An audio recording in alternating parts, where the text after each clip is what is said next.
हाँ जी, शुरू करते हैं बच्चों ਆਪਾਂ। ਸਤਿ ਸ਼੍ਰੀ ਅਕਾਲ ਸਾਰਿਆਂ ਨੂੰ। ਤੇ ਬਹੁਤ ਹੀ ਇੰਪੋਰਟੈਂਟ ਟੌਪਿਕ ਅੱਜ ਆਪਾਂ ਕੰਟੀਨਿਊ ਕਰਨ ਜਾ ਰਹੇ ਹਾਂ।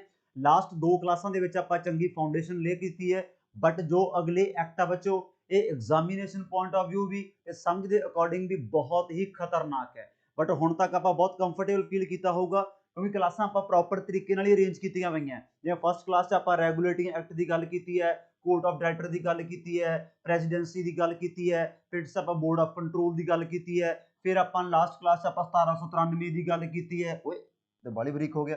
1700 ਆਪਾਂ 93 ਦੀ ਗੱਲ ਕੀਤੀ ਹੈ। ਇਹ 'ਚ ਆਪਾਂ ਦੇਖਿਆ ਕੰਪਲੀਟ ਮੋਨੋਪੋਲੀ ਹੈ। 1813 'ਚ ਆਪਾਂ ਦੇਖਿਆ ਮੋਨੋਪੋਲੀ ਘਟਾਤੀ। 33 'ਚ ਆਪਾਂ ਦੇਖਿਆ ਮੋਨੋਪੋਲੀ ਚੱਕਤੀ। 53 'ਚ ਆਪਾਂ ਦੇਖਿਆ ਵੀ ਬਣਾਉਣ ਦੀ ਕੋਸ਼ਿਸ਼ ਕਰਨਗੇ। ਉਹਨੂੰ ਪਤਾ ਲੱਗ ਗਿਆ ਵੀ ਜਨਤਾ 'ਚ ਬੜਾ ਰੋਸ ਵਧਿਆ ਪਿਆ, ਰਾਜਿਆਂ 'ਚ ਬੜਾ ਰੋਸ ਵਧਿਆ ਪਿਆ। 1833 ਦਾ ਆਪਾਂ ਕੀਮਤੀ ਪੁਆਇੰਟ ਹੋਰ ਵੀ ਦੇਖਿਆ ਸੀਗਾ, ਜਿਹੜਾ ਗਵਰਨਰ ਜਨਰਲ ਆਫ ਬੰਗਾਲ ਹੈ ਉਹ ਗਵਰਨਰ ਜਨਰਲ ਆਫ ਇੰਡੀਆ ਬਣ ਗਿਆ। ਪਹਿਲਾ ਲਾਅ ਕਮਿਸ਼ਨ ਵੀ ਅਪੁਆਇੰਟ ਕਰਤਾ, ਲੈਜਿਸਲੇਟਿਵ ਐਗਜ਼ੀਕਿਊਟਿਵ ਫੰਕਸ਼ਨ ਪਾਵਰਾਂ ਵੀ ਸੈਪਰੇਟ ਕਰਤੀਆਂ। ਕੁੱਲ ਮਿਲਾ ਕੇ ਫਿਰ ਆਪਾਂ ਦੇਖਿਆ ਜਾਣ ਲੱਗਿਆ ਨੇ 1858 ਦਾ ਐਕਟ। ਇਹ ਐਕਟ ਪੇਪਰ ਦੇ ਅਕੋਰਡਿੰਗ ਬੜਾ ਖਤਰਨਾਕ ਹੈ ਕਿਉਂਕਿ ਇੱਥੇ ਆਪਾਂ ਕੀ ਦੇਖਿਆ ਬੱਚੋ, ਕੰਪਨੀ ਰੂਲ ਖਤਮ ਕਰਤਾ, ਬੋਰਡ ਆਫ ਕੰਟਰੋਲ, ਫਲਾਨਾ ਕੋਡ ਆਫ ਡਾਇਰੈਕਟਰ ਚੱਕਤੇ ਆਪਾਂ, ਤੇ ਦੋ ਨਵੇਂ ਅਹੁਦੇ ਲਿਆਂਦੇ ਬੱਚੋ। ਇੱਕ ਤਾਂ ਆਪਾਂ ਲਿਆਂਦੀ ਸੌਸ ਜਿਹਨੂੰ ਆਪਾਂ ਲਾ ਕੇ ਖਾਵਾਂਗੇ ਅੱਜ, ਸੈਕਟਰੀ ਆਫ ਸਟੇਟ। ਇੱਕ ਬੱਚਾ ਆਪਾਂ ਬੋਡੀ ਲਿਆਂਦੀ ਆ council of India. So overall ਬੱਚੋ ਸਾਰਾ ਕੁਝ ਆਪਾਂ ਲਾਸਟ ਕਲਾਸਾਂ ਵਿੱਚ ਡਿਸਕਸ ਕਰ ਲਿਆ। ਅੱਜ ਦੇ ਜਿਹੜੇ ਆਪਾਂ ਐਕਟ ਪੜਾਂਗੇ, ਅੱਜ ਆਪਾਂ ਤਿੰਨ ਹੀ ਪੜਾਂਗੇ ਬਸ। ਇੱਕ ਪੜਾਂਗੇ ਆਪਾਂ 1861, ਫਿਰ 1892 ਤੇ 1909, ਕਿਉਂਕਿ ਇਹਨਾਂ ਦਾ ਆਪਸ ਤਿੰਨਾਂ 'ਚ ਰਿਲੇਸ਼ਨ ਬਣਦਾ ਹੈ। ਫਿਰ ਦੋ ਧਾਕੜ ਐਕਟ ਰਹਿ ਜਾਣਗੇ, ਆਪਣਾ ਕੰਮ ਸਮਾਪਤ। तो बहुत टफ टॉपिक ਸੀਗਾ। ਬੱਚੇ ਬਹੁਤ ਚਿਰ ਤੋਂ ਕਹਿ ਰਹੇ ਹੈ ਸਰ ਐਕਟ ਕਰਾਓ, ਚੱਕੋ ਵੀ ਨਿਬੇੜ ਤੇ ਸਮਝ ਲਓ। Indian council act 1861। ਹੁਣ ਇਹ ਐਕਟ ਬੱਚੋ ਕੀ ਹੈ, ਪਹਿਲਾਂ ਤੁਸੀਂ ਐਂ ਦਿਮਾਗ ਲਾਓ ਵੀ 1857 ਦੇ ਵਿਦਰੋਹ ਤੋਂ ਬਾਅਦ ਆਪਣਾ ਮੁਲਕ ਇੱਕ ਯੂਕੇ ਸਰਕਾਰ ਦੇ ਅੰਡਰ ਆ ਗਿਆ। ਮਤਲਬ ਆਪਣਾ ਮੁਲਕ ਸਰਕਾਰ ਗਵਰਨਮੈਂਟ ਦੇ ਅੰਡਰ ਆ ਗਿਆ। ਬ੍ਰਿਟਿਸ਼ ਰਾਜ ਸਟਾਰਟ ਹੋ ਗਿਆ ਆਫਟਰ ਦਾ ਰਿਵੋਲਟ ਆਫ 1857। ਸੋ ਆਪਣਾ ਮੁਲਕ ਸਰਕਾਰ ਦੇ ਅੰਡਰ ਆ ਗਿਆ ਤਾਂ ਆਪਣੇ ਦੇਸ਼ ਵਿੱਚ ਸਰਕਾਰੀ ਕੰਮਕਾਜ ਸਟਾਰਟ ਹੋਣਗੇ, ਡਿਪਾਰਟਮੈਂਟਲੀ ਸਟਰੋਂਗ ਕੰਮ ਹੋ ਜਾਣਗੇ। ਹਰ ਬੰਦੇ ਨੇ ਆਪਣਾ ਰਿਕਾਰਡ ਰੱਖਣਾ ਹੋਊਗਾ। ਇੱਕ ਤਾਂ ਗੋਰਿਆਂ ਦੇ ਦਿਮਾਗ 'ਚ ਡਰ ਵੀ ਚੱਲੀ ਜਾਂਦਾ ਹੈ ਕਾਹਦਾ, ਜਿਹੜਾ ਆਪਣਾ ਰਿਵੋਲਟ ਹੋ ਕੇ ਹਟਿਆ ਵੀ ਉਹ ਰਿਵੋਲਟ ਮਸਾਂ ਹੀ ਬਚਿਆ ਵੀ ਜੇ ਕਿਤੇ ਇਹੋ ਜਿਹੀ ਅੱਗ ਚਿੰਗਾਰੀ ਸਾਰੇ ਦੇਸ਼ 'ਚ ਫੇਰ ਲੱਗ ਗਈ ਆਪਾਂ ਨੂੰ ਤਾਂ 5 ਮਿੰਟਾਂ 'ਚ ਬਲੇਟ ਦੇਣਗੇ। ਹੁਣ ਬਰਾ ਕੇ ਰੱਖਣਾ ਬੜੀ ਜ਼ਰੂਰੀ ਹੈ। ਹੁਣ ਇਹਦਾ ਮਤਲਬ ਕੀ ਹੈ, ਹੁਣ ਇਹਦਾ ਮਤਲਬ ਜਿਹੜਾ ਤੁਹਾਨੂੰ ਮੈਂ ਕੀ ਕਿਹਾ ਸੀਗਾ ਵੀ ਲੈਜਿਸਲੇਟਿਵ ਵਰਕ ਹੁੰਦੇ ਆ, ਇੱਕ ਆਪਣੇ ਐਗਜ਼ੀਕਿਊਟਿਵ ਵਰਕ ਹੁੰਦੇ ਆ। ਐਗਜ਼ੀਕਿਊਟਿਵ ਬੋਡੀ ਲਾਅ ਇੰਪਲੀਮੈਂਟ ਕਰਦੀ ਹੈ, ਜਿਹੜੀ ਬੋਡੀ ਲਾਅ ਬਣਾਉਂਦੀ ਹੈ ਲੈਜਿਸਲੇਟਿਵ ਹੈ। ਹੁਣ ਪਹਿਲੀ ਵਾਰ ਆਪਣੇ ਇੰਡੀਅਨਸ ਦਾ ਇਹਦੇ ਵਿੱਚ ਸ਼ਾਮਿਲ ਹੋਣ ਜਾ ਰਹੇ ਹੈ। ਪਹਿਲੀ ਵਾਰ ਬੱਚੋ ਆਪਣੇ ਇੰਡੀਅਨਸ ਨੂੰ ਪਹਿਲੀ ਵਾਰ ਸ਼ਾਮਿਲ ਕੀਤਾ ਜਾ ਰਿਹਾ ਹੈ ਲੈਜਿਸਲੇਟਿਵ ਵਰਕ ਦੇ ਵਿੱਚ। ਇਹ ਸਭ ਤੋਂ ਵੱਡਾ ਫੀਚਰ ਹੈ 1861 ਦਾ, ਜਿਹੜਾ ਕਿ ਬੱਚਾ ਪੇਪਰ 'ਚ ਕਦੇ ਵੀ ਟਿਕ ਨਹੀਂ ਲਾ ਕੇ ਆਉਂਦਾ। ਉਹਨੂੰ ਐਂ ਲੱਗਦਾ ਵੀ ਮੈਂ 1919 ਟਿਕ ਲਾਵਾਂ ਕਿ 1935 ਦਾ ਟਿਕ ਲਾਵਾਂ, ਕਿਉਂਕਿ 1919 ਦਾ ਐਕਟ ਤੇ 1935 ਦਾ ਉਹ ਜ਼ਿਆਦਾ ਆਪਣੇ ਅੱਖਾਂ ਸਾਹਮਣੇ ਘੁੰਮਦੇ ਆ। ਵੱਡੇ ਵਾਲੇ ਐਕਟ ਤਾਂ ਉਹ ਐਂ ਲੱਗਦਾ ਪੁਆਇੰਟ ਇਸ ਦੀ ਹੋਊਗਾ। ਆ ਯਾਦ ਰੱਖਣਾ ਬੱਚੋ, ਦ ਮੋਸਟ ਸਿਗਨੀਫਿਕੈਂਟ ਫੀਚਰ, ਸਭ ਤੋਂ ਟੌਪ ਦਾ ਫੀਚਰ ਕੀ ਹੈ ਇਸ act the, association of Indians with the legislation works.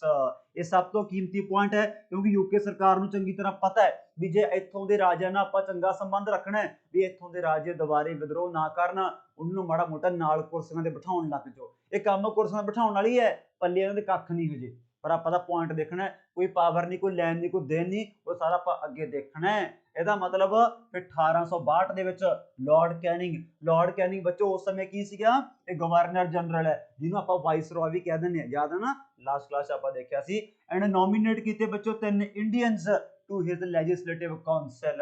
ਉਹ 3 ਇੰਡੀਅਨਸ ਕਿਹੜੇ ਹੈ, ਰਾਜਾ ਆਫ ਬਨਾਰਸ, ਤੇ ਆਪਣੇ ਵਾਲੇ ਬਿਨਾ ਗੱਡੀ ਕਿਵੇਂ ਚੱਲ ਜੂ, ਦੇਸ਼ ਦਾ ਮੋਢੀ ਹੈ ਮਹਾਰਾਜਾ ਆਫ ਪਟਿਆਲਾ, ਤੇ ਸਰ ਦਿਨਕਰ ਰਾਓ। ਇਹ ਸਭ ਤੋਂ ਚੋਟੀ ਦਾ ਪੁਆਇੰਟ ਹੈ। ਇਹ 3 ਇੰਡੀਅਨਸ ਨੂੰ ਸ਼ਾਮਿਲ ਕੀਤਾ ਗਿਆ ਲੈਜਿਸਲੇਟਿਵ ਕਾਉਂਸਲ ਦੇ ਵਿੱਚ। ਮੈਂ ਤੁਹਾਨੂੰ ਪਹਿਲਾਂ ਵੀ ਕਿਹਾ ਸੀ ਵੀ ਵਰਕ ਬੰਦੇ ਮੁਲਕ ਨੂੰ ਚਲਾਉਣ ਵਾਲੇ 3 ਟਾਈਪ ਦੇ ਹੁੰਦੇ ਆ, ਲੈਜਿਸਲੇਟਿਵ ਤੇ ਐਗਜ਼ੀਕਿਊਟਿਵ। ਆਪਾਂ ਲੈਜਿਸਲੇਟਿਵ ਤੇ ਐਗਜ਼ੀਕਿਊਟਿਵ ਦੀ ਗੱਲ ਕਰ ਰਹੇ ਹਾਂ, ਸਮਝੇ ਮੇਰੀ ਗੱਲ। ਜਿਹੜਾ ਮਹਾਰਾਜਾ ਆਫ ਪਟਿਆਲਾ ਹੈ ਇਹ ਉਸ ਸਮੇਂ ਕਿਹੜਾ ਸੀ, ਵਿਦਰੋਹ ਵੇਲੇ ਕਿਹੜਾ ਸੀਗਾ, ਇਹ ਸੀਗਾ ਨਰਿੰਦਰ ਸਿੰਘ। ਇਹ ਬੱਚੋ ਸੀਗਾ ਨਰਿੰਦਰ ਸਿੰਘ, ਕਿਉਂਕਿ ਪੰਜਾਬ ਬਾਰੇ ਆਪਾਂ ਨੂੰ ਮਾੜਾ ਮੋਟਾ ਜਿਹਾ ਪਤਾ ਹੋਣਾ ਚਾਹੀਦਾ ਹੈ ਵੀ ਮਹਾਰਾਜਾ ਆਫ ਪਟਿਆਲਾ ਸੀ। ਨਰਿੰਦਰ ਸਿੰਘ ਨੇ ਪਤਾ ਕੀ ਬਣਾਇਆ ਸੀ, ਨਰਿੰਦਰ ਸਿੰਘ ਦੇ ਰਾਜ ਦੌਰਾਨ ਹੀ ਕੀ ਬਣਿਆ ਸੀ? ਮੋਤੀ ਬਾਗ ਪੈਲੇਸ। ਇਹਦੇ ਰਾਜ ਦੌਰਾਨ ਹੀ ਮੋਤੀ ਬਾਗ ਪੈਲੇਸ ਬਣਿਆ ਸੀ। ਵੈਸੇ ਇਹਨਾਂ ਦੀ ਮੌਤ ਬੁਖਾਰ ਦੇ ਨਾਲ ਬਹੁਤ ਛੇਤੀ ਹੋ ਗਈ ਸੀ। ਆਪਣੇ ਨਾ ਹਿਸਟਰੀ 'ਚ ਪੜਾਂਗੇ ਬਾਹਲੇ ਬੰਦੇ ਫੀਵਰ ਨਾਲ ਹੀ ਮਰੀ ਗਏ ਹੈ, ਇਹ ਬੰਦਾ ਆਪਣਾ ਫੀਵਰ ਨਾਲ ਹੀ ਮਰਿਆ। ਫਿਰ ਇਹਦਾ 10 ਸਾਲ ਦਾ ਮੁੰਡਾ ਸੀਗਾ ਮਹਿੰਦਰ ਸਿੰਘ, ਉਹ ਗੱਦੀ ਤੇ ਬੈਠ ਗਿਆ ਸੀਗਾ। ਸੋ ਓਵਰਆਲ ਆਪਾਂ ਪਹਿਲੀ ਸਲਾਈਡ ਤੋਂ ਕੀ ਸਿੱਖਿਆ ਵੀ ਇੰਡੀਅਨਸ ਨੂੰ ਸ਼ਾਮਿਲ ਕੀਤਾ ਜਾ ਰਿਹਾ ਹੈ। ਲਾਰਡ ਕੈਨਿੰਗ ਨੇ ਨੋਮੀਨੇਟ ਕਰਤੇ 3 ਇੰਡੀਅਨਸ ਨੂੰ। ਚਲੋ ਵੀ, ਬਟ ਸਰਕਾਰ ਹੁਣ ਸਰਕਾਰੀ ਕੰਮ ਵੀ ਕਰਾਊਗੀ, ਡਿਪਾਰਟਮੈਂਟਲੀ ਸਟਰੋਂਗ ਕੰਮ ਕਰਾਊਗੀ, ਰਿਕਾਰਡ ਰੱਖਣ ਵਾਸਤੇ ਕਹੇਗੀ। ਸੋ ਇਸ ਐਕਟ ਨੇ ਬੱਚੋ ਕੀ ਇੰਟਰੋਡਿਊਸ ਕੀਤਾ ਹੈ? ਡਬਲ ਕਾਮਿਆਂ 'ਚ ਪਾਉਣਾ ਹੈ, ਪੋਰਟਫੋਲੀਓ ਸਿਸਟਮ ਇਨ ਇੰਡੀਆ। ਇਹ ਸਭ ਤੋਂ ਪੇਪਰ ਦਾ ਬੈਸਟ ਪੁਆਇੰਟ ਹੈ, ਯਾਦ ਰੱਖਣਾ ਪਵੇਗਾ ਵੀ ਪੋਰਟਫੋਲੀਓ ਸਿਸਟਮ ਇਨ ਇੰਡੀਆ ਕਿਸ ਐਕਟ ਦੇ ਨਾਲ ਇੰਟਰੋਡਿਊਸ ਹੋਇਆ। ਤਾਂ ਬੱਚਾ ਆਪਾਂ ਟਿਕ ਲਾਵਾਂਗੇ 1861 ਦਾ ਹੈ। ਫਿਰ ਇਹ ਐਕਟ ਨੇ ਅੱਜ ਚੱਕੋ ਸਿਰੇ ਦਾ ਪੁਆਇੰਟ ਹੈ, ਇਹਨੂੰ ਪਤਾ ਹੈ ਵੀ ਹੁਣ ਆਪਾਂ ਨੂੰ ਸਟੇਟਾਂ ਦੇ ਵਿੱਚ ਵੀ ਕੌਂਸਲਾਂ ਬਣਾਉਣੀਆਂ ਪੈਣਗੀਆਂ। ਜਿਵੇਂ ਅੱਜ ਆਪਣੇ ਸਟੇਟਾਂ 'ਚ ਵਿਧਾਨ ਸਭਾ ਹੁੰਦੀ ਹੈ ਜਿੱਥੇ ਆਪਣੇ ਐਮਐਲਏ ਬੈਠਦੇ ਆ, ਕਈਆਂ 'ਚ ਵਿਧਾਨ ਪਰਿਸ਼ਦ ਵੀ ਹੈ। ਇਹ ਵਿਧਾਨ ਪਰਿਸ਼ਦ ਵਿਧਾਨ ਸਭਾ ਦਾ ਕਨਸੈਪਟ ਵੀ ਪਹਿਲੀ ਵਾਰ ਆ ਰਿਹਾ ਹੈ, ਕਿਉਂਕਿ ਇਸੇ ਐਕਟ ਨੇ ਪ੍ਰੋਵਾਈਡ ਕਰਤਾ ਵੀ ਬਣਾਓ ਯਾਰ ਜਿੱਥੇ ਬਾਹਲਾ ਹਲਚਲ ਹੁੰਦੀ ਹੈ, ਜਿਵੇਂ ਬੰਗਾਲ ਹੋ ਗਿਆ, ਆਪਣਾ ਪੰਜਾਬ ਵੀ ਹੈਗਾ ਚ, Punjab north western frontier province, ਅਸਲ 'ਚ ਪੰਜਾਬ ਦਾ ਪਾਰਟੀ ਆਪਾਂ ਕਹਿ ਸਕਦੇ ਹਾਂ। ਇਹਨਾਂ ਥਾਵਾਂ ਤੇ ਫਿਰ ਇਹਨਾਂ ਨੇ ਪ੍ਰਸਤਾਵ ਰੱਖਿਆ ਵੀ ਆਪਾਂ ਵਿਧਾਨ ਪਰਿਸ਼ਦ ਇਹਨਾਂ ਸਟੇਟਾਂ ਦੇ ਵਿੱਚ ਵੀ ਬਣਾਓ। ਲੋ ਵੀ ਚੱਲ ਪਈ ਗੱਡੀ। ਇਹ ਸਿੰਪਲ ਵਾਲੇ ਬਣਾਈ ਹੈ, ਇਹਨੂੰ ਆਪਾਂ ਕੋਈ ਨਹੀਂ ਇਹਨੂੰ ਪਾਵਰ ਆ ਗਈ ਬਣਾਤੀਆਂ ਹੁਣ ਇੱਥੇ ਵੀ ਇਹ ਐਮਐਲਏ ਐਮਐਲਸੀ ਬਣਨ ਲੱਗੇ, ਨਾ ਨਾ ਨਾ। ਇਹਨੂੰ ਕਿਤਾਬਾਂ ਸਿੰਪਲ ਕੀ ਲਿਖਿਆ ਹੈ? Talk shops. ਬਸ ਇਹ ਗੱਲਾਂ ਬਾਤਾਂ ਕਰਨ ਵਾਸਤੇ ਇਕੱਠੇ ਹੋ ਜਾਂਦੇ ਆ ਵੀ ਤੈਨੂੰ ਵੀ ਬਣਾਤਾ ਹੋਏ, ਤੂੰ ਵੀ ਆ ਗਿਆ ਹੋਏ, ਬਸ ਐਂ ਜੇ ਬਹਿਬਤਾ ਕਰਨ ਵਾਲੇ ਆ ਜਾਂਦੇ ਆ। ਪਾਵਰ ਪੂਵਰ ਹਲੇ ਕੋਈ ਨਹੀਂ, ਬਟ ਹਾਂ ਪੋਜ਼ਿਟਿਵ ਇੰਟੈਂਟ ਕੀ ਹੈ ਵੀ ਠੀਕ ਹੈ 1861 ਦੇ ਐਕਟ ਦੇ ਵਿੱਚ ਵੀ ਬਣਾ ਤਾਂ ਦਿੱਤੀਆਂ, ਫਿਰ ਹੌਲੀ ਹੌਲੀ ਪਾਵਰਾਂ ਮਿਲ ਜਾਣਗੀਆਂ। ਕਿੱਡੀ ਗੱਲ ਹੈ, ਜੇ ਬਣਦੀਆਂ ਹੀ ਨਾ ਤਾਂ ਸੋਚਣ ਵਾਲੀ ਗੱਲ ਹੈ। ਤਾਂ ਹੀ ਮੈਂ ਤੁਹਾਨੂੰ ਕੀ ਕਹਿਣਾ, ਤਾਂ ਹੀ ਇਹ ਟੌਪਿਕ ਪੋਲਿਟੀ ਦਾ ਹੈ। ਹੁਣ ਤੁਸੀਂ ਐਂ ਦੇਖੋ ਵੀ ਕਿਹੜੇ ਹਿਸਾਬ ਨਾਲ ਆਪਾਂ ਮੈਂਬਰ ਲੱਦੀ ਤੁਰੀ ਜਾਵਾਂਗੇ ਤੇ ਤੁਹਾਨੂੰ ਕੱਲ ਨੂੰ ਆਪਾਂ 2 ਹਾਊਸਾਂ ਤੇ ਲੈ ਜਾਾਂਗੇ, ਲੋਕ ਸਭਾ ਤੇ ਰਾਜ ਸਭਾ। ਜ਼ਿਆਦਾ ਗਵਰਨਰ ਜਨਰਲ ਕੌਂਸਲ ਦੇ ਕਿੰਨੇ ਮੈਂਬਰ ਸੀ? 4, ਉਹਨੂੰ ਆਪਾਂ 400 ਤੇ ਲੈ ਜਾਾਂਗੇ ਕੱਲ ਨੂੰ। ਐਡਾ ਕੰਮ ਮਤਲਬ ਕੰਮਕਾਜ ਕੀ ਹੈ? ਵੱਧ ਜੂਗਾ। ਸੋ ਓਵਰਆਲ ਇਹ ਪਹਿਲੇ ਐਕਟ ਦੇ ਬੱਚੋ 4 ਕੀਮਤੀ ਪੁਆਇੰਟ ਆਪਾਂ ਕੀ ਹੈ ਯਾਦ ਰੱਖਣੇ ਹੈ। ਫਿਰ ਆਪਣਾ ਆ ਗਿਆ Indian council act 1892। Indian council 1892 ਆ ਦੇਖੋ ਕਿਉਂ ਪਾਸ ਕੀਤਾ ਹੈ? ਕਿਉਂਕਿ ਇੱਥੇ ਆਪਣੇ ਲੋਕ ਬਾਹਲੇ ਅਵੇਅਰ ਹੋ ਗਏ। ਹੁਣ ਆਪਾਂ ਦੇਖੋ ਕਿੱਥੇ ਪਹੁੰਚ ਗਏ, ਅਵੇਅਰ ਹੋਣੇ ਹੀ ਹੈ। ਆਪਣੇ ਮੁਲਕ ਦੇ ਵਿੱਚ ਹੁਣ ਸਿਆਸਤ ਚੱਲ ਪਈ, ਲੋਕ ਸੜਕਾਂ 'ਤੇ ਉਤਰਨ ਲੱਗ ਗਏ, ਮੰਗਾਂ ਮੰਗਣ ਲੱਗ ਗਏ ਆਪਦੀਆਂ, ਕਿਉਂਕਿ 1885 ਦੇ ਵਿੱਚ ਆਪਣੀ ਇੰਡੀਅਨ ਨੈਸ਼ਨਲ ਕਾਂਗਰਸ ਵੀ ਬਣ ਗਈ। ਇਹ ਲੋਕਾਂ ਨੂੰ ਅਵੇਅਰ ਕਰ ਰਹੀ ਹੈ, ਆਪਦੇ ਹੱਕਾਂ ਨੂੰ ਲੈ ਕੇ ਜਨਤਾ ਅਵੇਅਰ ਹੋ ਰਹੀ ਹੈ। ਯੂਕੇ ਤੋਂ ਕੰਮਕਾਜ ਲੋਟਣੋਂ ਹਟ ਗਿਆ। ਇੱਕ ਤਾਂ ਮੁਲਕ ਬੜਾ ਵੱਡਾ ਹੈ, ਇਹ ਕਿਹੜਾ ਨਾਰਵੇ ਸਵੀਡਨ ਫਿਨਲੈਂਡ ਹੈ, ਲੱਖ ਲੋਕ ਤਾਂ ਇੱਥੇ ਇੱਕ ਸੜਕ ਦੀ ਫਿਰਦਾ ਹੁੰਦਾ ਸੀ। ਕਰੋੜਾਂ ਦੀ ਆਬਾਦੀ ਆ, ਉਹਨਾਂ ਸਮੇਂ 'ਚ ਕਰੋੜਾਂ ਦੀ ਆਬਾਦੀ ਹੈ। ਜਦੋਂ ਮੁਲਕ ਆਜ਼ਾਦ ਹੋਇਆ ਨਾ, ਆਪਣੀ ਆਜ਼ਾਦੀ ਆਪਣੀ ਪਾਪੂਲੇਸ਼ਨ 30 ਕਰੋੜ ਸੀ। ਲਓ ਹਿਸਾਬ ਤੁਸੀਂ, ਐਡਾ ਵੱਡਾ ਮੁਲਕ ਹੈ, ਤਾਂ ਉਹਨੂੰ ਪਤਾ ਹੈ ਵੀ ਕੰਮ ਆੜੀ ਚੱਕੀ ਚੱਲੋ। ਇਹ ਹੁਣ ਇਹਨੂੰ 4-4 ਬੰਦਿਆਂ ਦਾ ਕੰਮ ਹੈ, ਇਹ ਤਾਂ ਬੰਦੇ ਵਧਾਓ ਆੜੀ। ਆ ਦੇਖੋ was passed to increase the size of legislative council, ਜਿਹੜਾ ਆਪਾਂ ਬਣਾਈ ਜਾਂਦੇ ਆ ਤੇ ਗਵਰਨਰ ਜਨਰਲ ਕਾਉਂਸਲ। ਤੇ ਗਵਰਨਰ ਜਨਰਲ ਕਾਉਂਸਲ ਦੇ ਸਿੱਧਾ ਮੈਂਬਰ ਕਿੰਨੇ ਕਰਤੇ? 16। ਵੱਜ ਗਿਆ ਨਾ ਚੌਕਾ, 4 ਚੌਕੋ ਚੌਕੀ 16। ਪਹਿਲਾਂ ਆਪਾਂ 12 ਦੇਖਿਆ, 4 12 ਤੇ 16। ਤੇ ਸਭ ਤੋਂ ਵੱਡੀ ਗੱਲ ਕੀ ਹੈ? ਆਹ ਦੇਖੋ, ਆਹ ਵਰਡ ਹੈ ਜਿਹੜਾ ਪੇਪਰ ਦੇ ਵਿੱਚ 99.9% ਬੱਚਿਆਂ ਨੂੰ ਤੰਗ ਕਰਦਾ ਹੈ ਵੀ ਕੀ ਟਿਕ ਲੱਗ ਗਈ ਯਾਰ। ਆਹ ਦੇਖੋ ਮੈਂ ਕੀ ਲਿਖ ਰਿਹਾ, a system of indirect election was introduced to elect the members of the councils। ਵੀ ਕਾਉਂਸਲਸ ਦੇ ਮੈਂਬਰਾਂ ਨੂੰ ਇਲੈਕਟ ਕਰਨ ਵਾਸਤੇ ਇਨਡਾਇਰੈਕਟ ਇਲੈਕਸ਼ਨ ਨਾਮ ਦੀ ਚੀਜ਼ ਆ ਗਈ। ਸਮਝ ਗਏ? ਐਂ ਗੱਲ ਬਣਨੀ ਹੈ।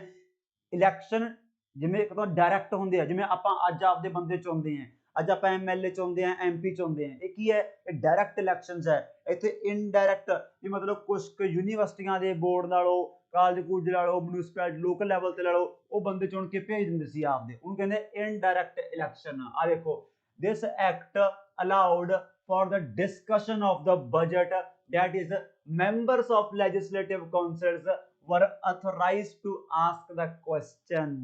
ਹੁਣ ਆਪਣੇ ਜਿਹੜੇ ਮੈਂਬਰ ਸੀਗੇ ਲੈਜਿਸਲੇਟਿਵ ਕਾਉਂਸਲਾਂ ਦੇ, ਉਹਨਾਂ ਨੂੰ ਮਤਲਬ ਜਿਹੜਾ ਬਜਟ ਆਪਣੇ ਦੇਸ਼ ਵਾਸਤੇ ਪਾਸ, ਕਿਉਂਕਿ ਲੋਕਾਂ ਨੂੰ ਜਾਗਰੂਕਤਾ ਹੀ ਇੰਨੀ ਬਣੀ ਪਈ ਹੈ, ਲੋਕ ਸਿਆਣੇ ਹੀ ਇੰਨੇ ਜ਼ਿਆਦਾ ਹੋਏ ਪਏ ਹੈ ਵੀ ਐਂ ਗੱਡੀ ਚੱਲਦ ਕੋਈ ਨਹੀਂ। ਸਮਝੇ ਮੇਰੀ ਗੱਲ? ਵੀ ਐਂ ਗੱਡੀ ਕੀ ਹੈ ਚੱਲਦੀ ਨਹੀਂ। ਇੱਕ ਮਿੰਟ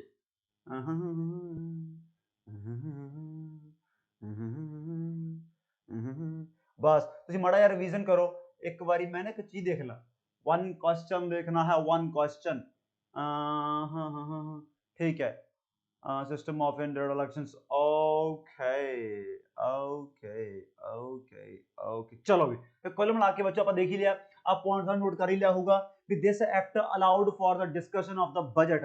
ਵੀ ਆਪਾਂ ਨੂੰ ਬਜਟ ਦੇ ਵਿੱਚ, ਬਜਟ ਕੀ ਹੁੰਦਾ ਹੈ, ਪੈਸੇ ਦੀ ਅਲਾਟਮੈਂਟ ਹੁੰਦੀ ਹੈ, ਉਹ ਚ ਆਪਣੇ ਨੂੰ ਸ਼ਾਮਿਲ ਕਰ ਲਿਓ। ਤੁਸੀਂ ਵੀ ਆਪਦਾ ਰਾਏ ਮਸ਼ਵਰਾ ਦੇ ਸਕਦੇ ਹੋ ਵੀ ਭਾਈ ਕਿੱਥੇ ਕਿੰਨਾ ਫੰਡ ਲਾਉਣਾ ਹੈ, ਕਿੱਥੇ ਕਿੰਨਾ ਪੈਸਾ, ਪਰ VOTING ਨਹੀਂ ਕਰ ਸਕਦੇ। ਵੋਟ ਪਾਉਣ ਦਾ ਅਧਿਕਾਰ ਨਹੀਂ ਆਪਾਂ ਨੂੰ ਦਿੱਤਾ। ਸਿੰਪਲ ਮੈਂ ਤਾਂ ਹੀ ਕੱਲਾ ਵਰਡ ਠੋਕ ਕੇ ਬੱਚੋ ਕਿ ਆਹੀ ਵਰਡ ਮੈਂ ਦਿਖਦਾ ਸੀਗਾ, ਡਿਸਕਸ਼ਨ ਲਿਖਿਆ, ਡਿਸਕਸ਼ਨ, ਵੋਟ ਪਾਉਣ ਦਾ ਅਧਿਕਾਰ ਨਹੀਂ ਸੀ। ਮੈਂਬਰ ਅਥੋਰਾਈਜ਼ਡ ਸੀਗੇ ਟੂ ਆਸਕ ਦਾ ਕੁਐਸਚਨ, ਸਵਾਲ ਜਵਾਬ। ਪਿਛਲੇ ਐਕਟ 'ਚ ਕੀ ਸੀ, ਟਾਕ ਸ਼ਾਪਸ, ਗੱਪਾਂ ਛੱਪਾਂ ਮਾਰਦੇ ਆ, ਇੱਥੇ ਸਵਾਲ ਜਵਾਬ ਕਰਨ ਲੱਗ ਗਏ। ਬਣ ਗਈ ਨਾ ਗੱਲ, ਕਿਆ ਬਾਤ ਹੀ ਹੋਗੀ। With respect to discussion on the budget. ਚਲੋ ਵੀ ਫਿਰ ਆਪਣਾ ਆ ਗਿਆ ਇੰਡੀਅਨ ਕਾਉਂਸਲ ਐਕਟ 1909। ਇੱਕ ਚੀਜ਼ ਦੇਖੋ ਤੁਸੀਂ, ਆਪਾਂ 1861 ਚ ਆਪਾਂ ਕੀ ਦੇਖਿਆ ਸੀ, 1861 ਚ ਆਪਾਂ ਕੀ ਦੇਖਿਆ ਸੀ ਦੱਸੋ ਮਾੜਾ ਜਿਹਾ। ਵੀ ਲੈਜਿਸਲੇਟਿਵ ਕਾਉਂਸਲਸ ਬਣਾਤੀਆਂ, ਬਟ ਉਹ ਸਿੰਪਲ ਕੀ ਸੀ, ਨਾਮ ਦੀਆਂ। ਉਹ ਸਿੰਪਲ ਕੀ ਸੀ, ਨਾਮ ਦੀਆਂ। ਐਂ ਯਾਦ ਕਰ ਲਿਓ। ਫਿਰ ਆਪਾਂ ਦੇਖਿਆ 1892 ਦੇ ਐਕਟ ਦੇ ਵਿੱਚ ਆਪਾਂ ਨੋਮੀਨੇਸ਼ਨ ਸਟਾਰਟ ਕਰਤੀ। ਆਪਾਂ ਇਨਡਾਇਰੈਕਟ ਇਲੈਕਸ਼ਨ ਲਿਆ ਕੇ ਆਪਾਂ ਇਹਦੇ ਵਿੱਚ ਮੈਂਬਰ ਇਲੈਕਟ ਕਰਨ ਲੱਗ ਗਏ। ਜਿਵੇਂ ਯੂਨੀਵਰਸਿਟੀਆਂ ਵਾਲੇ ਹੋ ਗਏ, ਲੋਕਲ ਬੋਰਡ ਵਗੈਰਾ ਹੋ ਗਏ, ਚੁਣ ਕੇ ਭੇਜ ਦਿੰਦੀ ਹੈ। ਹੁਣ 1909 ਤੱਕ ਤਾਂ ਮੁਲਕ 'ਚ ਜਮੀ ਪੜਾਕਾ ਪੈ ਗਿਆ ਬੱਚੋ। ਤਾਂ ਇੱਥੇ ਮਾੜੀ ਮੋਟੀ ਹਿਸਟਰੀ ਆ ਜਾਂਦੀ ਹੈ, ਕਿਉਂਕਿ 1909 ਦਾ ਜਿਹੜਾ ਐਕਟ ਆ ਨਾ, ਪਹਿਲੀ ਗੱਲ ਤਾਂ ਇਹਨੂੰ ਆਪਾਂ ਮਿੰਟੋ ਮੋਰਲੇ ਰਿਫਾਰਮ ਵੀ ਕਹਿ ਦਿੰਦੇ ਹਾਂ। ਮਿੰਟੋ ਆਪਣਾ ਉਸ ਸਮੇਂ ਵਾਈਸਰॉय ਹੈ, ਮੈਂ ਦੱਸ ਹੀ ਦੇਵਾਂ, ਮਿੰਟ ਦੀ ਗੱਲ ਹੈ, ਮਿੰਟੋ ਸਾਹਿਬ ਦੱਸਣ ਲੱਗੇ। ਮੋਰਲੇ ਆਪਣਾ ਕੀ ਸੀਗਾ, ਸੈਕਟਰੀ ਹੈ। ਮੋਰਲੇ ਆਪਣਾ ਸੈਕਟਰੀ ਹੈ। ਪਹਿਲੀ ਗੱਲ ਤਾਂ ਇੱਥੇ ਆਪਣੇ ਦੇਸ਼ 'ਚ ਤੂਫਾਨ ਸਟਾਰਟ ਹੋ ਗਿਆ ਬੱਚੋ। ਆਪਣਾ ਫਰੀडम ਸਟਰਗਲ ਦਾ ਪਹਿਲਾ ਫੇਸ ਸਟਾਰਟ ਹੋ ਗਿਆ ਸੀ ਇੱਥੇ। ਹੁਣ ਤੁਸੀਂ ਐਂ ਹਿਸਾਬ ਲਾ ਲਓ, ਫੋਰ ਐਗਜ਼ਾਮਪਲ 1905 ਦੇ ਵਿੱਚ ਇਹਨਾਂ ਨੇ ਆਪਣਾ ਬੰਗਾਲ ਵੰਡਤਾ, ਜਿਹੜਾ ਸਭ ਤੋਂ ਵੱਡਾ ਪਾੜ ਮੰਨਿਆ ਗਿਆ ਹੈ ਆਪਣੀ ਲਾਸਟ ਸੈਂਚਰੀ ਦਾ।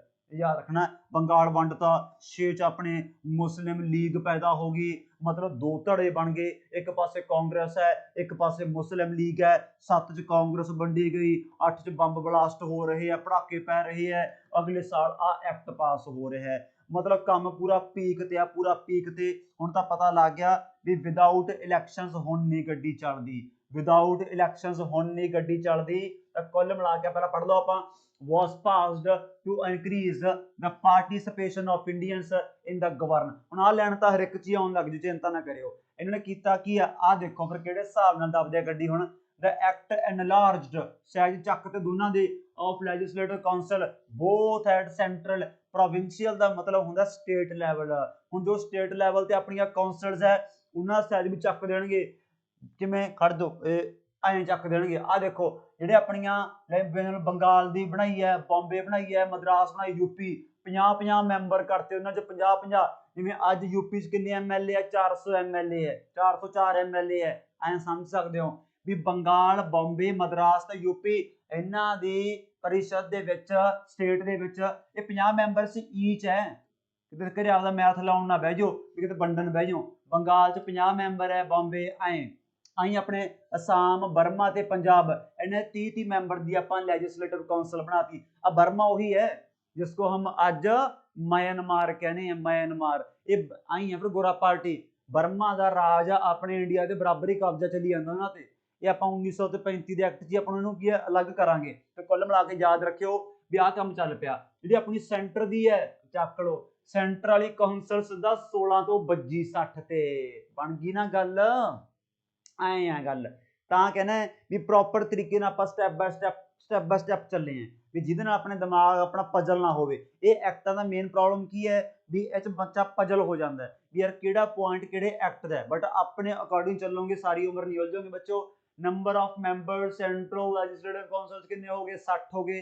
जो लैजिस्लेटिव काउंसिल अपने स्टेटां च बंगाल, बॉम्बे, इन्हां दे मैंबर भी ਵਧਾਤੇ, फिक्स करते, क्योंकि पता लगन लग गया भी देश च माहौल भखिया पिया, काम की है ਅੱਗ ਲਾਊ ਹੋਇਆ ਪਿਆ, ਅੱਗ ਲਾਊ। ਪਰ ਦੂਜੇ ਪਾਸੇ ਇਹ ਵੀ ਯਾਦ ਰੱਖਣਾ ਹੈ ਵੀ ਇਹਦੇ ਵਿੱਚ ਹੁਣ ਇਦੋਂ ਪਹਿਲਾਂ ਆਪਾਂ ਕੀ ਦੇਖਿਆ, ਆਹ ਦੇਖੋ ਸਿਰੇ ਦਾ ਪੁਆਇੰਟ।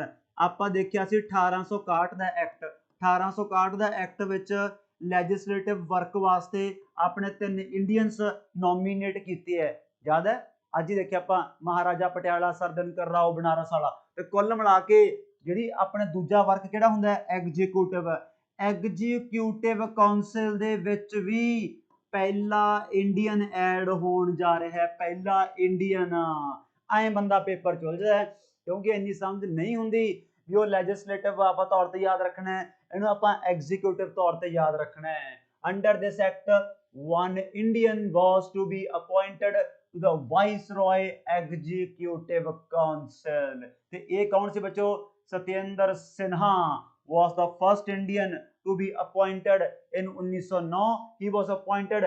ਇਹ ਅਕਸਰ ਆਪਣਾ ਮੰਤਰੀ ਹੁੰਦੇ ਆ, ਮੰਤਰੀ। ਜਿਵੇਂ ਅੱਜ ਆਪਣੇ ਐਗਜ਼ੀਕਿਊਟਿਵ ਚ ਕੌਣ ਹੁੰਦੇ ਆ? ਜਿਹੜੇ ਲਾਅ ਇੰਪਲੀਮੈਂਟ ਕਰਦੀਆਂ, ਉਹ ਕੌਣ ਕਰਦੀਆਂ? ਮਿਨਿਸਟਰੀਆਂ ਕਰਦੀਆਂ। ਤੇ ਇਹਨੂੰ ਕਾਹਦਾ ਮੈਂਬਰ ਬਣਾਇਆ ਸੀ? Law member. ਇਹ ਲਾਅ ਮਿਨਿਸਟਰੀ ਦਾ ਮੈਂਬਰ ਬਣਾ ਦਿੱਤਾ ਗਿਆ ਸੀ ਬੱਚਿਓ। ਇਹ ਚੀਜ਼ ਆਪਾਂ ਯਾਦ ਰੱਖਣੀ ਹੈ। ਸੋ ਓਵਰਆਲ ਮੈਂ ਫਿਰ ਕਹਿ ਰਿਹਾ, ਅੱਜ ਜਿਹੜੀ ਆਪਣੀ ਇੱਕ ਨੈਕਸਟ ਕਲਾਸ ਹੋਰ ਅਪਲੋਡ ਹੋਊਗੀ, ਇਹਨਾਂ ਦੋਨਾਂ ਵਿੱਚੋਂ ਸਵਾਲ ਹੁਣ ਜ਼ਿਆਦਾ ਬਣਦੇ, ਚਾਰਟਰ ਐਕਟ ਦੇ ਬਣਦੇ ਆ, ਕੋਈ ਸ਼ੱਕ ਵਾਲੀ ਗੱਲ ਨਹੀਂ, ਉਹ ਤਾਂ ਆਰਾਮ ਨਾਲ ਸੋਲਵ ਕਰ ਲਓਗੇ। ਬਟ ਇੱਥੇ ਫਰਕ ਦੇਖਣਾ ਹੈ। ਆਹ ਦੇਖੋ ਹੁਣ, this act provided for admission of 2 Indians to the council of secretary of state. ਸਮਝ ਗਏ? ਕਿਉਂਕਿ ਆਪਾਂ ਕੀ ਦੇਖਿਆ ਸੀਗਾ, ਸੈਕਟਰੀ ਦੀ ਪੋਸਟ ਆਈ ਸੀ 1858 ਦੇ ਵਿੱਚ, ਕਾਉਂਸਲ ਆਫ ਇੰਡੀਆ ਬਣਾਈ ਦੀ ਸੀ। ਉਹ ਜਿਹੜੀ ਕਾਉਂਸਲ ਆਫ ਇੰਡੀਆ ਹੈ ਉਹੀ ਸੈਕਟਰੀ ਦੀ ਮਦਦ ਕਰੂ, ਤੇ ਉਹਦੇ 15 ਮੈਂਬਰ ਹੁੰਦੇ ਸੀ, ਉਹਦੇ ਵਿੱਚ ਵੀ 2 ਇੰਡੀਅਨਸ ਸ਼ਾਮਿਲ ਕਰ ਲਏ ਗਏ। ਸੋ ਓਵਰਆਲ ਇਸ ਐਕਟ ਨੇ ਫੱਟੇ ਚੱਕਤੇ। ਬਟ ਸਭ ਤੋਂ ਵੱਡੀ ਗੱਲ ਪਤਾ ਕੀ ਹੈ? ਇਹ ਐਕਟ ਜੋ ਕੁਝ ਵੀ ਲਿਖਿਆ, ਜੋ ਕੁਝ ਮਤਲਬ ਆਹ ਕੁਛ ਵੀ 16 ਤੋਂ 60 ਹੋ ਗਏ ਜੀ, ਜਿਹੜੇ ਆਹ ਮੈਂਬਰ ਹੈ ਬੰਗਾਲ, ਬੰਬੇ, ਮਦਰਾਸ, ਯੂਪੀ, ਹੁਣ ਸਾਰਿਆਂ ਦੀ ਅੱਖ ਪਤਾ ਕਿਸ ਚੀਜ਼ ਤੇ ਟਿਕ ਗਈ ਵੀ ਇਹ 50 ਮੈਂਬਰ ਕਿਵੇਂ ਚੁਣਨਗੇ, ਵੀ ਕੀ ਲੋਕ ਵੋਟਾਂ ਪਾ ਕੇ ਚੁਣਨਗੇ। ਤੇ ਇਹਨਾਂ ਨੇ ਕੱਢਤਾ ਨਵਾਂ ਸੱਪ। ਨਵਾਂ ਸੱਪ ਕਿਵੇਂ ਕੱਢਤਾ ਇਹਨਾਂ ਨੇ? ਕਿਉਂਕਿ 5 ਚ ਬੰਗਾਲ ਵੰਡਿਆ ਗਿਆ, ਹਿੰਦੂ ਮੁਸਲਮਾਨ ਦਾ ਇਹਨਾਂ ਨੇ ਕੀ ਹੈ ਟਕਰਾਓ ਕਰਾਤਾ, ਤੇ ਉਹ ਬੱਚੋ ਅੱਜ ਤੱਕ ਵੀ ਚੱਲੀ ਜਾਂਦਾ ਹੈ। ਉਹਦਾ ਪਾੜ, ਉਹਦਾ ਨੀਂਹ ਪੱਥਰ 1905 ਚ ਰੱਖਿਆ ਗਿਆ ਸੀਗਾ। ਫਿਰ 6 ਚ ਮੁਸਲਿਮ ਲੀਗ ਪੈਦਾ ਹੋ ਗਈ। ਹੁਣ ਇਸੇ ਚੀਜ਼ ਨੂੰ ਮੁੱਖ ਰੱਖਦੇ ਹੋਏ ਗੋਰਾ ਪਾਰਟੀ ਦਾ ਕੀ ਹੈ ਦਿਮਾਗ ਦੇਖੋ ਤੁਸੀਂ, ਐਡੇ ਗੰਦੇ ਕਮੀਨੇ ਐ, ਉਹਨੂੰ ਪਤਾ ਹੈ ਵੀ ਪਾੜ ਕੇ ਰੱਖੋ। ਹੁਣ ਬਣੀਆਂ ਗੱਲ, ਉਹ ਕਹਿੰਦੇ ਠੀਕ ਹੈ ਆਪਾਂ ਇਹ ਮੈਂਬਰ ਚੁਣਨ ਵਾਸਤੇ ਇਲੈਕਸ਼ਨਸ ਕਰਵਾਵਾਂਗੇ। ਚੱਕ ਲੋ, ਪੋਜ਼ਿਟਿਵ ਐਲੀਮੈਂਟ ਆ ਗਿਆ। ਦੇਖੋ ਤੁਸੀਂ, ਪੋਜ਼ਿਟਿਵ ਐਲੀਮੈਂਟ ਕੀ ਆ ਗਿਆ? ਕਹਿੰਦੇ ਆਪਾਂ ਇਹ ਸੀਟਾਂ ਭਰਨ ਵਾਸਤੇ ਜੀ ਇਲੈਕਸ਼ਨਸ ਕਰਵਾਉਣ ਜਾ ਰਹੇ ਹਾਂ। ਸਾਰੇ ਦੇਸ਼ ਖੁਸ਼ੀ ਦੀ ਲਹਿਰ ਆ ਗਈ, ਕਿਆ ਬਾਤ ਆ, ਵੋਟਾਂ ਪੈਣਗੀਆਂ ਓਏ, ਵੀ ਆਪਦੇ ਮੈਂਬਰ ਆਪੇ ਚੁਣਾਂਗੇ। ਬਟ ਇਹਨੂੰ ਨਾਲ ਦੀ ਨਾਲ ਹੀ ਇਹਨਾਂ ਨੇ ਰੈਟਰੋਗ੍ਰੇਡ ਕਰਤਾ। ਕਹਿੰਦੇ ਵੋਟਾਂ ਪੈਣਗੀਆਂ ਕਮਿਊਨਲ ਰਿਪਰੈਜ਼ੈਂਟੇਸ਼ਨ ਦੇ ਆਧਾਰ ਤੇ। ਚੱਕ ਲਓ, ਕਹਿੰਦੇ ਵੋਟਾਂ ਪੈਣਗੀਆਂ ਕਮਿਊਨਲ ਰਿਪਰੈਜ਼ੈਂਟੇਸ਼ਨ ਦੇ ਆਧਾਰ ਤੇ। ਕਮਿਊਨਲ ਰਿਪਰੈਜ਼ੈਂਟੇਸ਼ਨ ਦਾ ਮਤਲਬ ਕੀ ਹੁੰਦਾ ਹੈ? ਜਾਤ ਪਾਤ ਦੇ ਆਧਾਰ ਤੇ ਪੈਣਗੀਆਂ, ਜਾਤ ਪਾਤ ਦੇ ਆਧਾਰ ਤੇ। ਵੀ ਮੁਸਲਮਾਨਾਂ ਦੀਆਂ ਵੋਟਾਂ ਅੱਡ ਪੈਣਗੀਆਂ, ਉਹਨਾਂ ਦਾ ਲੀਡਰ ਅੱਡ, ਸਿੱਖਾਂ ਦੀਆਂ ਅੱਡ ਪੈਣਗੀਆਂ, ਉਹਨਾਂ ਦਾ ਲੀਡਰ ਅੱਡ, ਹਿੰਦੂਆਂ ਦੀਆਂ ਅੱਡ ਪੈਣਗੀਆਂ, ਉਹਨਾਂ ਦਾ ਲੀਡਰ ਅੱਡ। ਮਾਰਤੇ ਦੇਸ਼ 'ਚ ਦੰਗਿਆਂ ਵਾਲਾ ਮਾਹੌਲ ਫੇਰ ਹੋ ਗਿਆ, ਵਿੱਚ ਹੀ ਕੰਮ ਇਹ ਰੁਲ ਗਿਆ। ਪੁਆਇੰਟ ਜ਼ਰੂਰ ਸਾਰੇ ਪੈਦਾ ਹੋ ਜਾਂਦੇ ਹੈ, ਪਰ ਵਿੱਚ ਹੀ ਰੁਲੀ ਗਏ। ਮੈਂ ਕਹਿਣਾ ਇਹ ਸਾਰਾ ਐਕਟ ਹੀ ਆਪਾਂ ਵਿੱਚ ਰੋਲ ਦਾਂਗੇ, ਖੜ ਜਾਓ। ਪਰ ਇੱਕ ਸਾਈਡ ਆਪਾਂ ਵੀ ਪੜ੍ਹ ਲਿਆ। ਦੇਖੋ, in this act ਸਭ ਤੋਂ ਸਿਰੇ ਦਾ point, first time an element of election। Last act 'ਚ ਮੈਂ ਤੁਹਾਨੂੰ ਕੀ ਕਿਹਾ ਸੀ? Indirect election. ਉਦੋਂ ਪਿਛਲੇ 'ਚ ਮੈਂ ਕੀ ਕਿਹਾ ਸੀ? ਵੀ ਬਣਾ ਤੇ ਇੱਕ ਵਾਰੀ ਐ ਸਟੈਪ ਬਾय ਸਟੈਪ ਗੱਡੀ ਚੱਲਦੀ ਹੈ। element of election was added। So positive ਖਬਰ ਸੀ। ਆ ਦੇਖੋ, but this positive element was retrograded by one negative element by providing an separate electorate for the Muslims। ਜਾਣ ਕੇ ਵੀ ਹੁਣ ਤਾਂ ਮੁਸਲਿਮ ਲੀਗ ਵੀ ਬਣੀ ਹੋਈ ਹੈ, ਵੀ ਇਹਨੂੰ ਆਪਾਂ ਆਪਦੀ ਮੁੱਠੀ 'ਚ ਕਰਦੇ ਆਂ ਤੇ ਲੜਾਵਾਂਗੇ ਸਾਰੀ ਉਮਰ। ਐਂ ਪਾੜ ਪਾਇਆ ਗੋਰਿਆਂ ਨੇ। ਇਹਨੂੰ ਕਹਿੰਦੇ ਹੈ ਡਿਵਾਈਡ ਐਂਡ ਰੂਲ ਦੀ ਨੀਤੀ। ਇਹ 1909 ਦੇ ਐਕਟ 'ਚ ਹੀ ਜਮਾ ਕਲੀਅਰ ਹੋ ਗਿਆ ਸੀ ਬੱਚੋ। ਪਰ ਇਹ ਐਕਟ ਉਕਤ ਫਿਰ ਆਪਾਂ ਵਿੱਚ ਹੀ ਰੋਲਤਾ, ਦੇੜਤਾ, ਖੜਾੜਤਾ, ਪਾੜਤਾ, ਪਾ ਕੇ ਮੂੰਹ 'ਚ ਚੱਬ ਗਿਆ। ਐਕਟ ਦਾ ਪਚੀਕਰਾ ਕੱਢਤਾ ਇਹਨਾਂ ਨੇ ਤੇ ਚਿਪਕੇਤਾ ਮੇਜ਼ ਤੇ। ਕਹਿੰਦੇ ਆਹ ਐਕਟ ਨਾ ਲਾਗੂ ਹੋਣ ਦੇਗੇ ਅੱਜ ਤੇ। ਆਹ ਦੇਖੋ, ਤਾਂ ਇਹਨੂੰ ਕੀ ਕਹਿ ਦਿੰਦੇ? ਆਹ ਦੇਖੋ, ਆਹ ਸਿਰੇ ਦਾ ਪੁਆਇੰਟ ਹੈ। ਇਹਨੂੰ ਐ ਨਾ ਮੰਨੋ ਵੀ ਲਾਸਟ ਪੁਆਇੰਟ ਛੱਡ ਦਈਏ ਆਪਾਂ, ਕਾਹਨੂੰ ਲਿਖਣਾ ਹੈ। ਇਹ ਪੁਆਇੰਟ UPSC